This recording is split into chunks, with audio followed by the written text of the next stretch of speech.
आशा की किरण, आशा की किरण। સગા સંબંધી બધાની સરભરા જરૂર કરજો, પણ ભગવાન છૂટી ન જાય એનું અનુસંધાન રાખજો. એટલે ગ્રસ્ત ભક્તોને કેવું હોય, ઘેરે લગ્ન આવે ને પછી મંદિરે આવતા બંધ થઈ જાય. કેમ એટલે હમણાં દેખાતા નથી. ઘેરે વિવાહ છે ને વાતે હાજી ને 20 વાહ. કેટલા?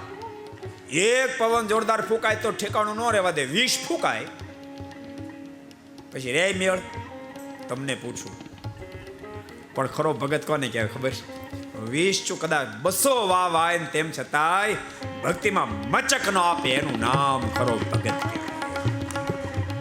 એક લગ્ન શું પણ પરિવારમાં 50 લગ્ન આવ્યા હોય ને તો પણ કદી પૂજા ન છૂટે, કદી મંદિરે આવવાનું ન છૂટે, કદી સ્વાભાવિક ચેષ્ટા ન છૂટે, કદી નિયમો ન છૂટે. એ ખરો ભગત, એવા ભગત થાય છે. अगर ये वीडियो आपको पसंद आया हो तो लाइक करें और शेयर करना मत भूलिए.